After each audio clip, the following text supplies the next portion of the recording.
എല്ലാവരും മുറ്റത്ത് ചെടിയൊക്കെയാണ് വെക്കുന്നത്. ഞാൻ എൻ്റെ മുറ്റത്ത് വെച്ചേക്കുന്ന പ്ലാവാണ്. എൻ്റെ മുറ്റത്ത് നിൽക്കുന്ന ഒരു പ്ലാവാണിത്. വീടിന് മുറ്റം കുറവാണ്, പക്ഷേ ആ പ്ലാവിലെ ചക്കകൾ നോക്കുക, നല്ല മധുരമുള്ള ചക്കയാണ്. ചകിടി വരത്തിട്ടാണ് ചക്കയാണിത്. ഇഷ്ടംപോലെ ചക്ക ഞാൻ പറിച്ച് കൂട്ടുകാർക്കും എല്ലാം കൊടുക്കുകയാണ്. നല്ല ചക്കയാണ്. എല്ലാ സീസണിലും ഓൾ സീസൺ ചക്കയാണ്, പുളിച്ചക്ക. അതാണിത്, ഈ പ്ലാവിൻ്റെ ഗുണം. ഇത് വീട്ടിനകത്തുള്ള പ്ലാവാണ്. എല്ലാവരും ഇത് വെക്കാൻ ശ്രമിക്കുക. ഇതാണ് എൻ്റെ ഏറ്റവും പരിസരമൊക്കെ. ചെടികളൊക്കെ ഞാൻ ഒന്ന് മാറ്റി റീപ്ലാന്റ് ചെയ്യാനുള്ള കൃതിയിലാണ് ഇരിക്കുന്നത്. ഇതാണ് പ്ലാവ്, തേൻവരിക്ക പ്ലാവ്. വളരെ ഇപ്പം ഒരു വർഷം കൊണ്ടല്ല, ഇതൊരു 3 വർഷം കൊണ്ട് കായ്ക്കുന്ന പ്ലാവാണ്.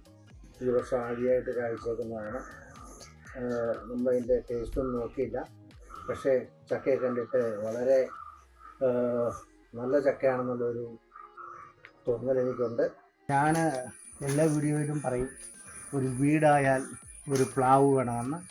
അതിൻ്റെ ഒരു ഉദാഹരണം ഞാൻ കാണിച്ചു തരാം. ഇതാണ് പ്ലാവ്, ഒരു പ്ലാവ്. പിന്നെ ഇതിവിടെ എല്ലാം പ്ലാവുകൾ, ചക്ക നിലത്തൂടെ കിടക്കുന്ന പ്ലാവുകളാണ്.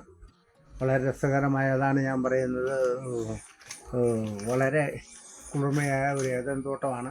മാവ്, ഇലുമ്പമ്പുളി, ഇല്ലാത്ത ഫ്രൂട്ട്സ്, മൂട്ടിപ്പഴം, എല്ലാ ഫ്രൂട്ട്സുകളും ഉണ്ട്. എല്ലാവരും ഇങ്ങനെ വീടിൻ്റെ മുറ്റമൊക്കെ ആകുവാണെങ്കിൽ നല്ലതായിരിക്കും.